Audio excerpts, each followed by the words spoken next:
excited to be having this conversation. So before we jump into the focus for today, let's get some introductions out of the way so you know who you're listening to. My name is Fatisha Downs. I am YWCA Chicago's Manager of Digital Brand Experience. And today I am joined by... Hey, my name is Faith Hartzell. I use she, her, hers pronouns. I am a sexual violence advocate with the Y. I work out of the DuPage office. My background is in human sexuality. I have a master's degree from the University of Chicago. And so given the opportunity to talk about all of these topics has been really exciting for me. So I can't wait to jump in. Also, thank you for having me, Fatisha.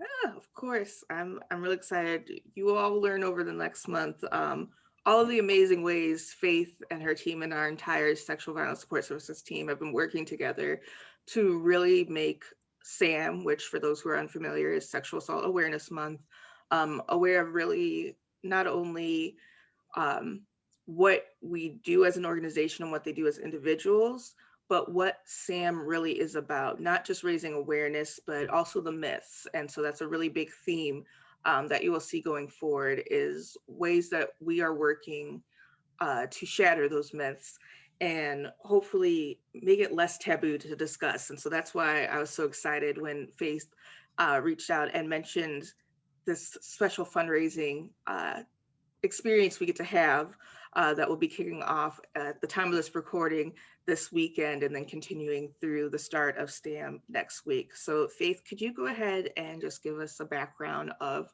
what this fundraiser is, how it came about, and what we are looking for people to do over the next week or so? Yeah.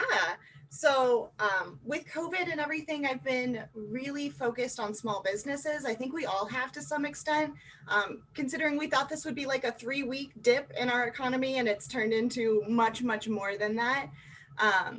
I've always kind of like had my hand in my local small businesses, looking for friends who run small businesses and just ways to support them and use my privilege and my influence to really give them any sort of screen time.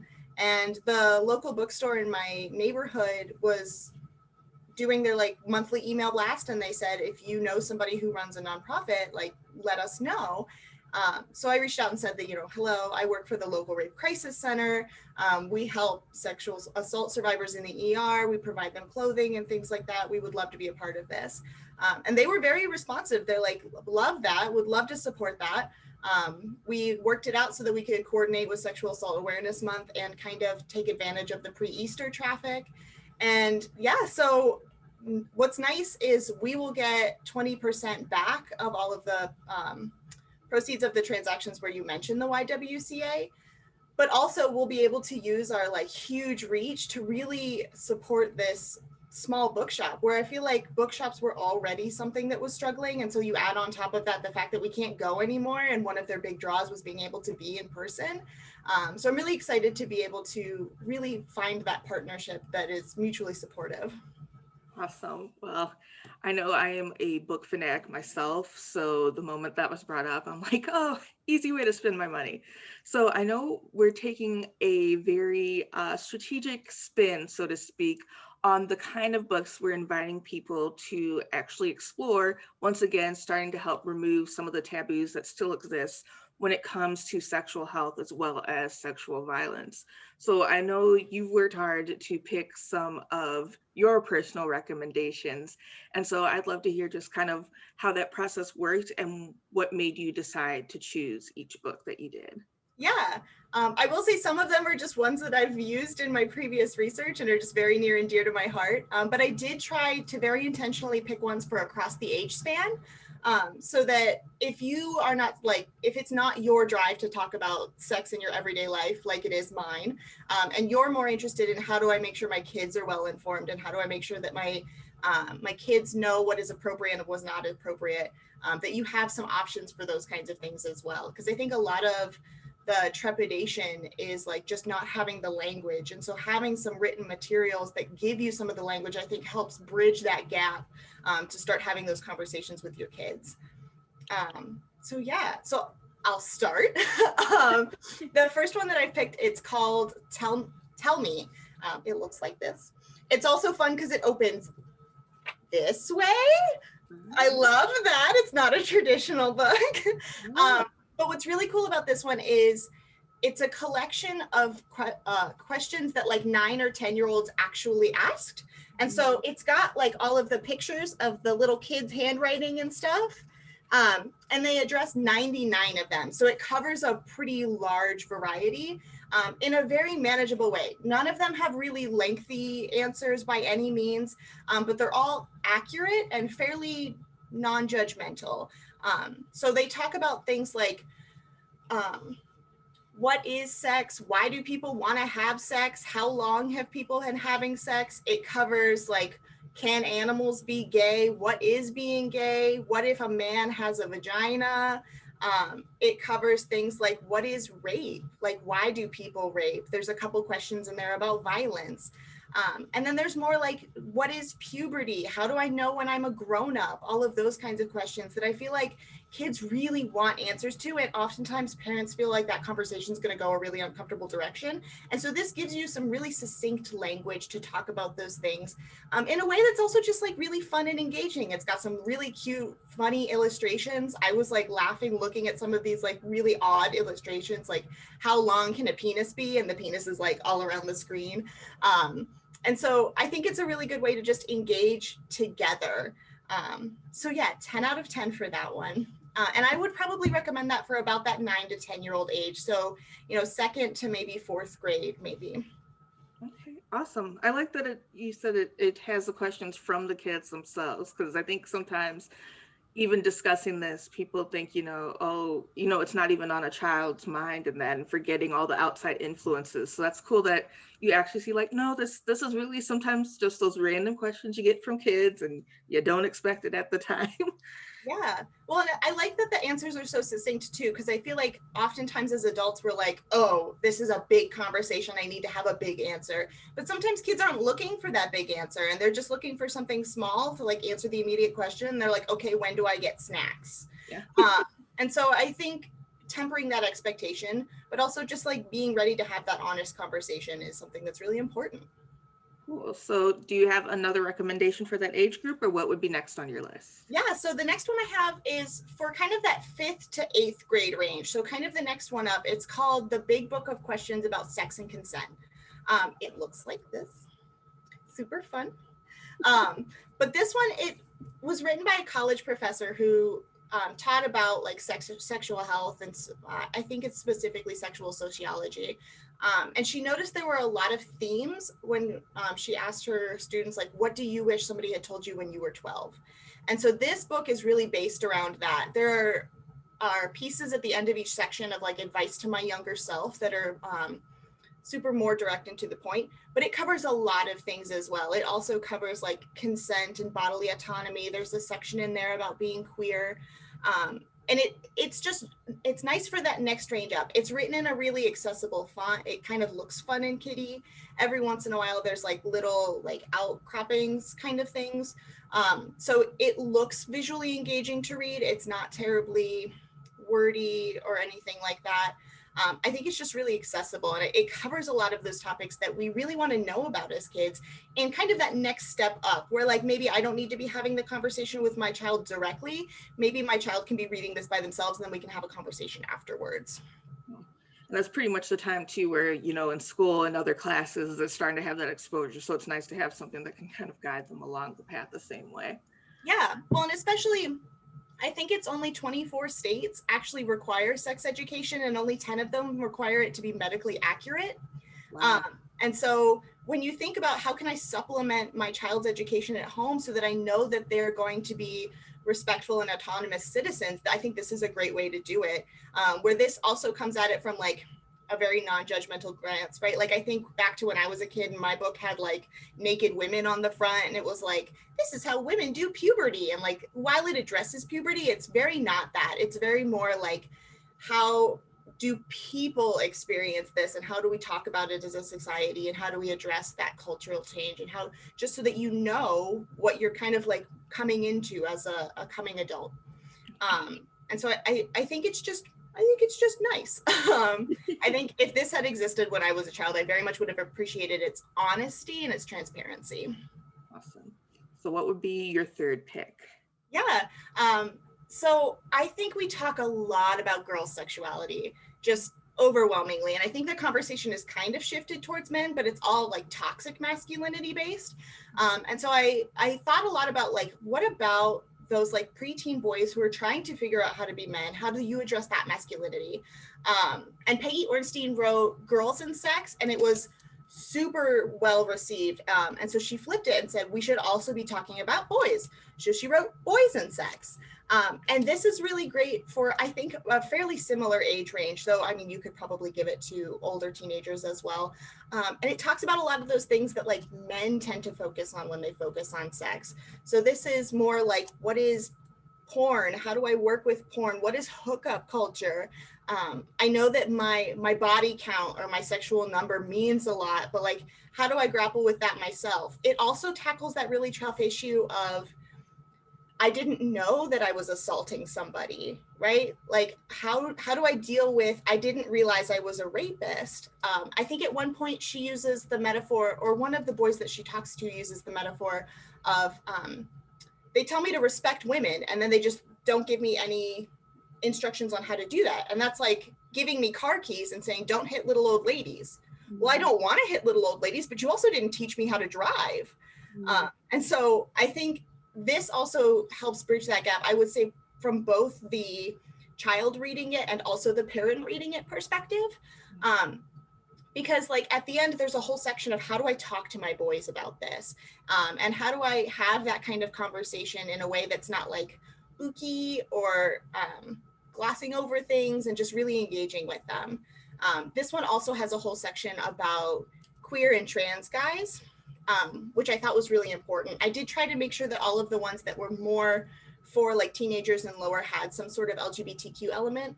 Where you really struggle in the adult content is finding a large enough sample size to make distinctive like statistics about queer people is just really hard.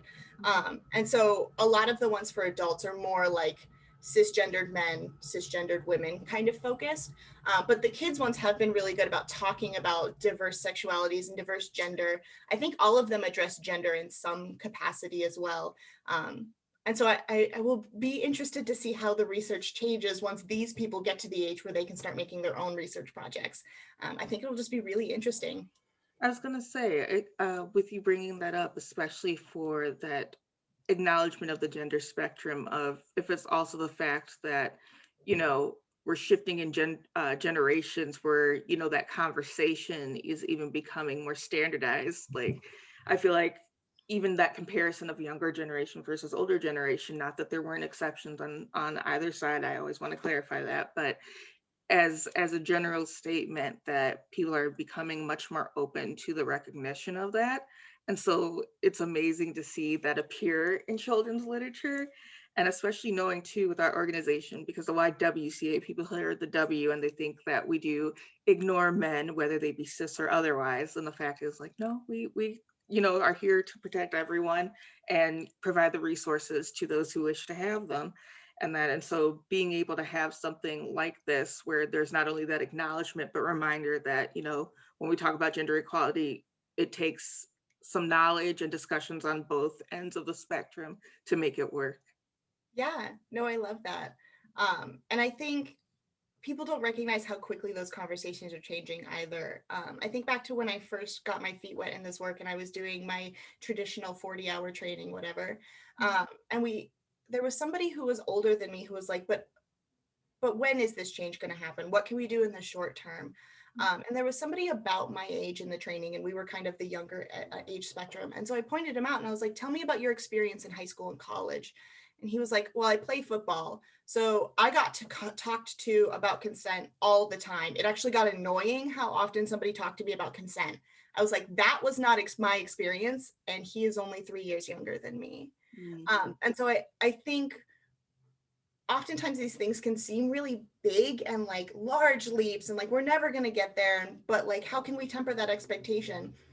But I think we are getting there, and I think we're getting there much faster than we realize. And so, like you said, when I was a kid, and I'm not that old, there was no conversation about queer people anywhere. Like it was like gay people exist, but they exist over there and when you're an adult.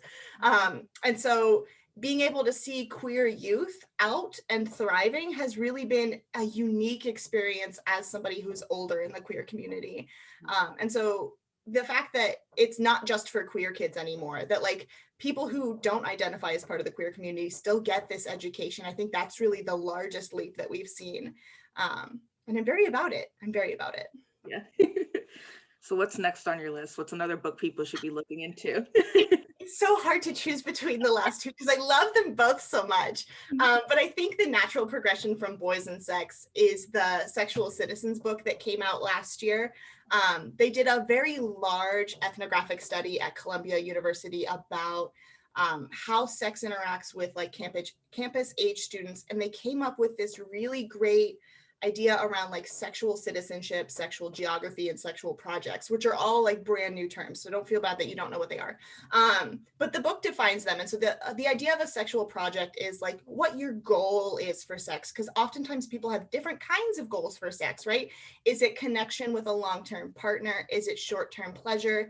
Is it like self-esteem based? Is it like a maladaptive coping mechanism, right? Like all of those things have different implications of how you're going to do sex in the world. Sexual citizenship is that idea that everybody has a right to their own bodily autonomy and recognizing that in other people, how to be a responsible citizen, how to be a responsible sexual citizen, right? Like not only is like my body, my choice, but also like their body, their choice. And even if I don't like that, I do have to respect that because they are also an autonomous citizen, which I think is an interesting way to explain that concept that I don't think we've ever like really thought about it that way before. And then so sexual geographies is very space-based, which I thought was really interesting. So when you think about like back in the college days, for those of us that went to college, if you want to bring somebody back to your dorm room and you think about how your dorm room is set up, right? Like there's a weird chest of drawers that's like attached to the wall, and then the desk is also attached to that, and there's like one chair, and then there's your bed, and like that's it, like that's your room. And so if there are two people in this room, your options are to like sit on the bed and on the chair maybe, but if you want to like sit and have a conversation together, you both have to be on the bed. And like that has different implications for somebody who just wants to have a casual conversation with somebody who is a potential sexual partner.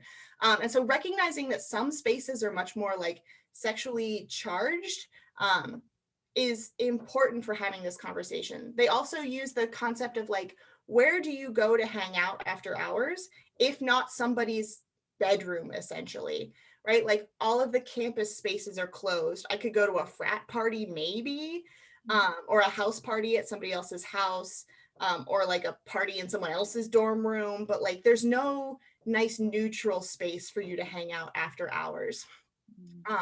They also talk about, so we're teaching all of these young adults that like don't drink without eating, because it's very important to eat and drink at the same time. But I don't have a kitchen, and I'm not allowed to have alcohol in the dining rooms. So how do I eat and drink at the same time if those kinds of spaces aren't even available to me? And what that leads to is risky drinking behavior, and then the opportunity for more assaults to occur because of impaired brain function. And so thinking about it in this kind of like, how do I improve your geography options kind of way is very new, and they've had some pretty good success with it in talking to other campuses about how do they make their spaces more sex informed kind of stuff. And I'm not saying that like you have to think about your house in terms of sexual geography. I just think it's an interesting way to take a concept that I feel like we talk about a lot, and kind of flip it on its head so that you think about it in new ways. What age group would you recommend? Adults. Yeah. There's a methodology section in this one. It's not a real easy read by any means, if you're not super into it. But I do think they do their best. So it's based on a lot of interviews that they did with students, and interviews were like 2+ hours long. They had crisis counselors there, so that it gets into some really interesting things and some stories. One of which is how it connects to Boys and Sex, is someone realized that they had assaulted somebody during their interview. And so it talks about what that was like, how they supported that student, and how that connects to this larger conversation of there is no option for repentance and change. It's either I did nothing wrong or I'm going to jail. And there's no in between for people to learn and kind of grow from experiences. There's no like feedback session of like, I didn't like that. This is why, and this is how you can do better in the future. I don't particularly like the onus there of how it's focused solely on like the survivor being the one to have to like facilitate that conversation. But both in Boys and Sex and in Sexual Citizenship, it mentions like oftentimes perpetrators kind of get there on their own. Like that didn't feel totally right, and I'm not entirely sure why. So giving people that space to really flex that skill and hone that skill, because like sexuality is a skill, it's a life skill, and we don't teach it particularly. We're just like, here are your keys, go learn how to drive, good luck, don't hurt anybody. Well, you haven't told me not how to not hurt anybody, so how am I supposed to? I wonder whether it's this book or the previous one that was discussed, because I know even though we've referenced what it does cover for the gender spectrum, are there any circumstances of which they acknowledge the fact that it is not always a male perpetrator? Because I feel like that's also such an important conversation that people consider as not only that they think it's a cis male perpetrator against a cis female perpetrator, and we know there are so many other circumstances. Yeah, I feel like all of the books in this kind of spectrum start with some sort of disclaimer where it's like, I'm going to use gendered language because overwhelmingly that's what I have data on, but I recognize that there are other things. And I find that endlessly frustrating. Like we have been doing the work for how long, and we can't come up with one study where we can talk about female perpetrators in any sort of capacity, or queer perpetrators, I feel like is one that we could go down an endless rabbit hole with. I think part of that is being able to find that community is a lot harder, because to find female perpetrators, we have to, one, acknowledge female perpetrators can exist, and also find survivors who are male, who are willing to admit they've been perpetrated against by somebody who is the opposite sex. And so I think there's just a lot of factors where like finding those people is so hard, and then like finding those people who are willing to participate in a study is also so hard. So I'm right there with you. I think a large part of the conversation is definitely missing. But I also think that if we're starting to go the direction of normalizing this conversation, those kinds of things will naturally start to happen, I hope. You know, like just like we also thought, never in a million years are my elementary school kids going to be able to identify polyamorous couples and trans people and those kinds of things. Well, we're kind of there now. And so I see it happening in the future. I just don't think we're there yet, because as a society, we haven't had enough of the conversation to be comfortable enough to then research the conversation. Definitely. No, thank you. I just wanted to make sure we recognize it for people watching this, because I feel like that's something when we talk about the myths and the assumptions that are made, that is very much so a very old stereotype that lives around. So it's nice to know that even though there may not be enough research in place yet, that we are moving in that direction. For sure. And I think in Sexual Citizenship, when they talk about sex being a life skill, it kind of equate it to writing.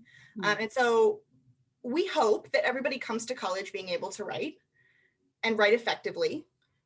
And we also recognize that that doesn't happen a lot. And so what we have are things like writing centers where you can go and not be judged and have constructive feedback to help you grow and learn. And those kinds of spaces just don't exist. And so I think especially when we talk about female perpetrators, right? Spaces where I can go and say, I don't know, I think I might have made somebody feel uncomfortable, and like I don't really know how to sit with that. And how do I have that conversation in a way where I can recognize my own fault in the situation and also learn to do better and grow from that experience? Because I think if you make that kind of opportunity available, I think it'll be beneficial for everybody, not just the people that you think are being perpetrated. Definitely. Well, I know we're trying to keep on time here. So what would be your next recommendation? Sure. So this is my personal favorite. It's called Come As You Are.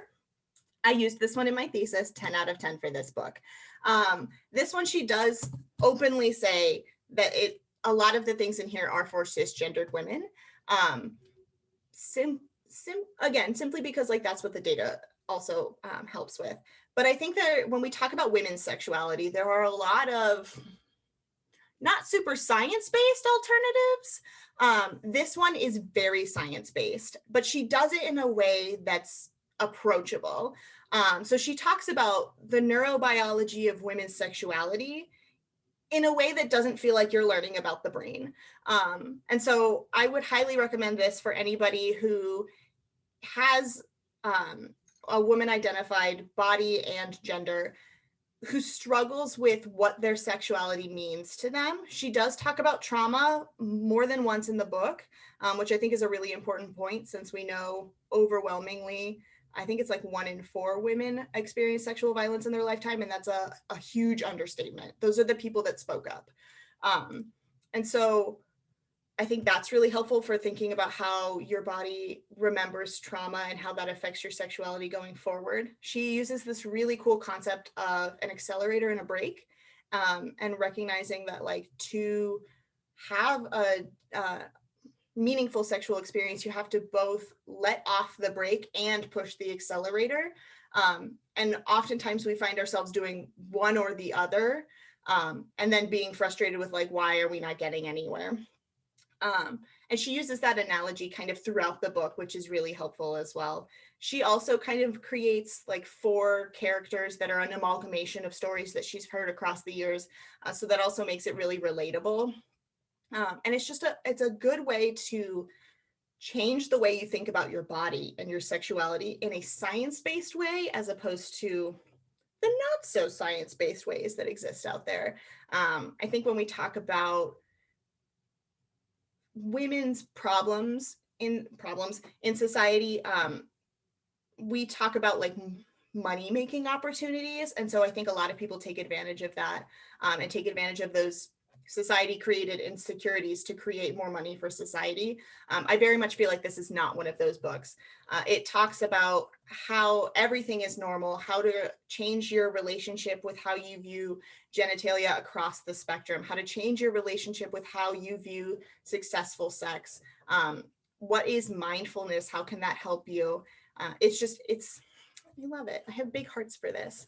And she's a PhD, so she's been doing this for a very long time.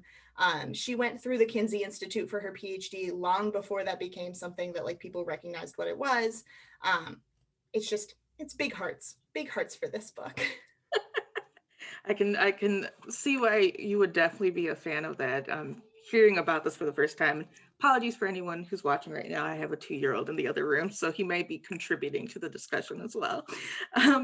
But I really appreciate that, because when we come to stereotypes and myths, sometimes we only place the focus on the negatives and not the positives, and the detriment that can be associated with so-called positives. And especially when it comes to women's health, I feel like it's very much so is, this is, how to stay healthy. This is, how you go through, for those women who go through a menstrual cycle, pregnancy.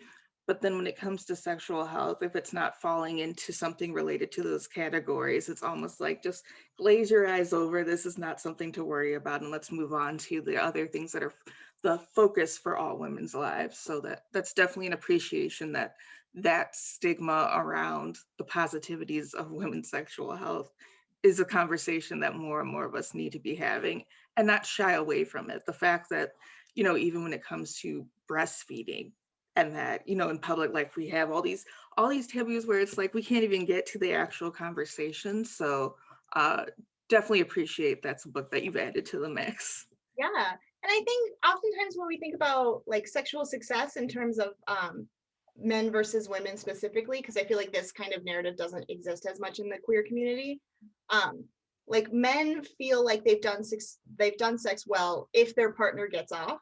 Women feel like they've done sex well if their partner is satisfied. And so what that creates is this dichotomy where like women feel like they have to pretend or like make things seem better than they are so that their partner seems satisfied. And so being able to change that relationship of like, what are my body's needs and how do we address how I view sexuality, I think is really important. Also, I think in both Come As You Are and Sexual Citizenship, I think, don't quote me on this, they talk about how you grow up and how you relate like sexually relevant stimuli to what you then learn what sex is. And so what I'm talking about is when people with penises grow up, they learned that, oh, that thing made my penis erect, ergo that is a sexually relevant stimuli. And so sex is very biology based then for them. And then people with vulvas learn much more environmental things. Like this is what felt like a good sexual environment because we don't have that same just like blatantly obvious biology reaction. And so then what that turns into is like this disconnect with how we both have learned what sex means, and trying to fit those pieces together without recognizing that there is a difference, and how do we address that difference from both sides.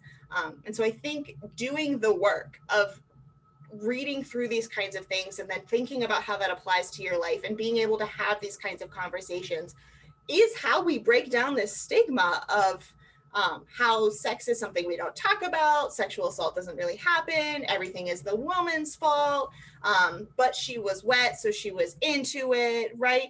And like really educating yourself on the base of like where that comes from in our society, how that isn't correct, but like from a science perspective, I think is how we overcome that. And I think it's really important that we, especially during Sexual Assault Awareness Month, set aside just a little bit of time to think about how the conversation is changing and how we can be a part of that conversation. Awesome. So what do you have next for us, Faith? That's it. That's my lot for today. We flew through that. Oh my gosh. We could go back. We could talk about more things. I think there's one piece that I thought summed up really well from Sexual Citizenship. I'll read it to you because I tabbed it.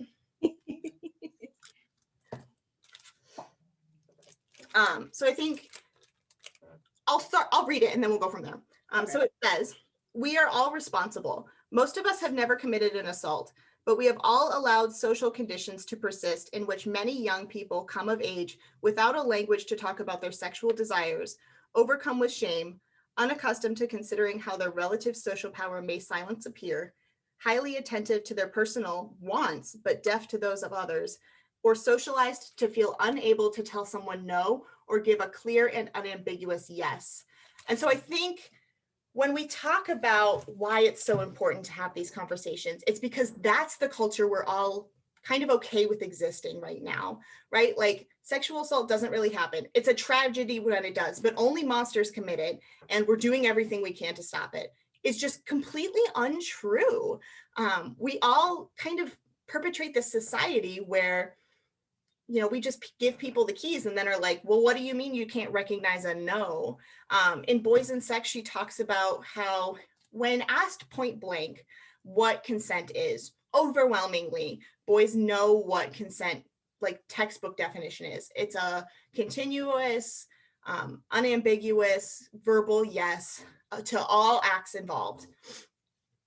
But then if you start to kind of parse into like, what was your last sexual experience? I think she said like 13% of them actually had the conversation, and overwhelmingly those were initiated by their female partners. So we aren't giving people the tools to have the conversation. And then when you break it down further of, okay, but you just had this conversation of what consent is, and you just told me that you don't, and they actually start to have the unrehearsed reaction.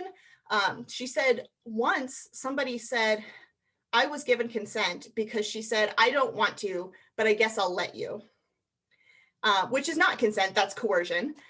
And so how are we supposed to say like, my boys would never do this because I'm training them to respect all people, when like we aren't telling them in just like blatant words what yes and no really look like. And how do you deal with things like shame, and how do you recognize autonomy in another person? And I think really where we start that conversation is with tying like sexual respect and sexual kindness into your conversations you're already having about respect and kindness, but being very blatant about using sexualized language in those conversations, right? Like, not just respect everybody, but this is what respect looks like in a non-sexual context, and this is what respect looks like in a sexual context as well, because you're going to run into both of them more than likely more than once in your life.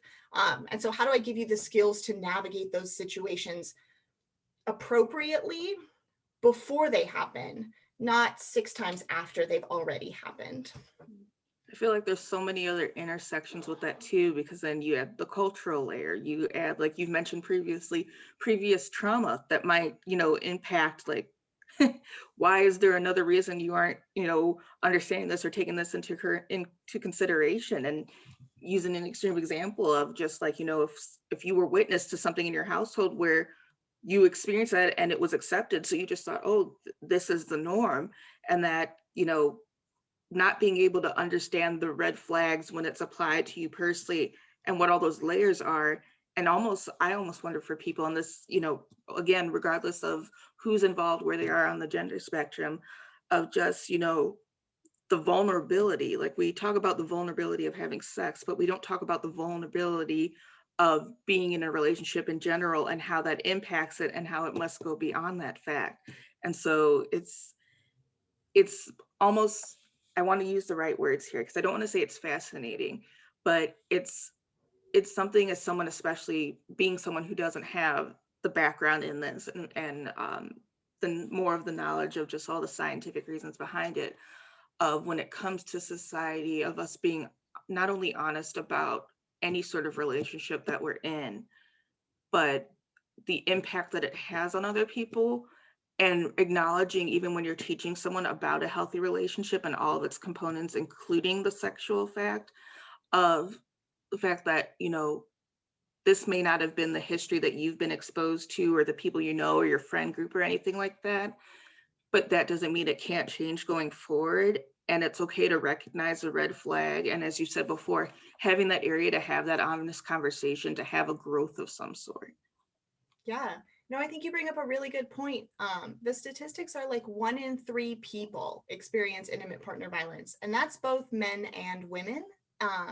And so I think oftentimes people are like, how do you know that the man statistic is the same? And a lot of that comes from childhood abuse. So not necessarily that I was abused as an adult or spoke about my abuse as an adult, but I spoke about my abuse as a child. And so when we recognize that that level of violence exists in homes, and I count everywhere I go, okay, 1, 2, 3 houses, 1, 2, 3 houses, or I sit in a meeting, 1, 2, 3 people, 1, 2, 3 people. And just like that level of violence exists in our community.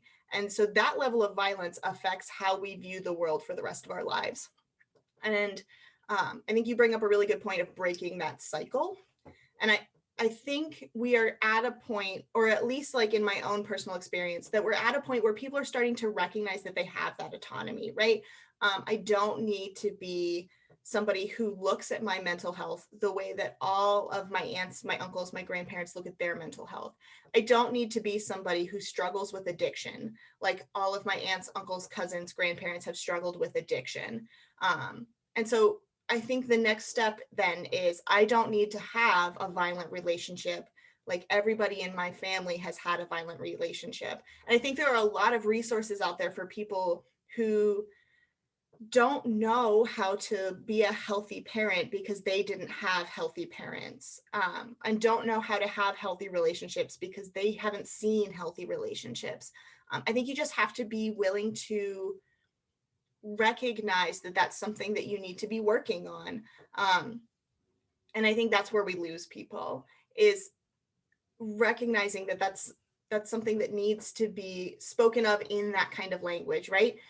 The relationships I've seen have not been functional, healthy, or non-abusive is a large leap for a lot of people. And so, yeah, no, I think that needs to be part of the conversation, like you said. Kind of as we're wrapping this up, there's 2 things I want to mention. So number 1, I know we've been highlighting this specifically for these books people can pick up during SAAM.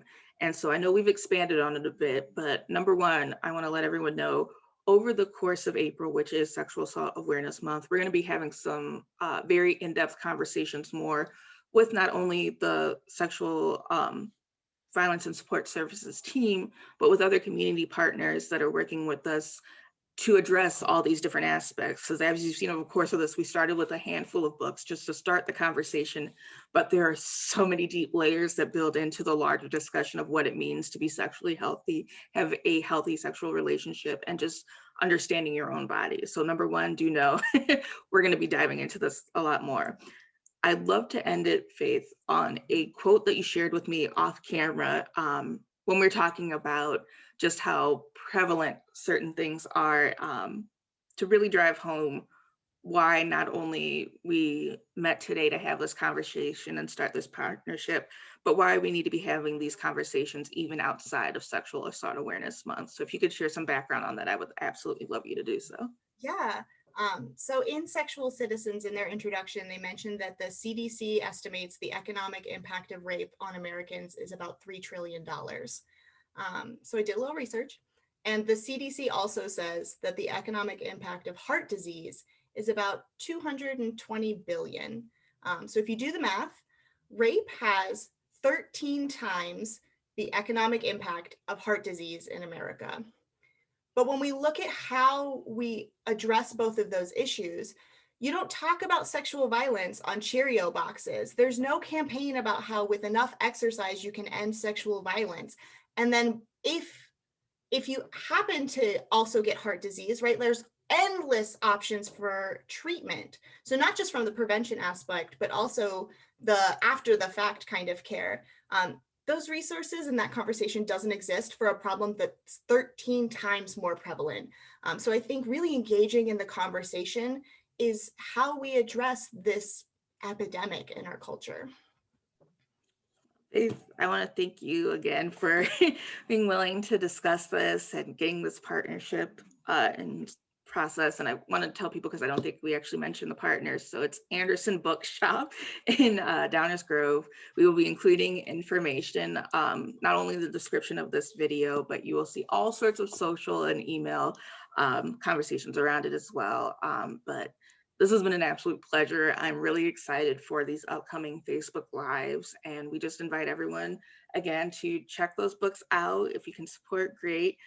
Even if you buy them after the fact, this conversation doesn't need to be restricted to a particular week or awareness month. This is an ongoing issue that we really want to make less taboo, so that way we can move forward more as a society. So Faith, if you have any final words, I want to give the floor to you, and we'll go ahead and wish everyone a great day.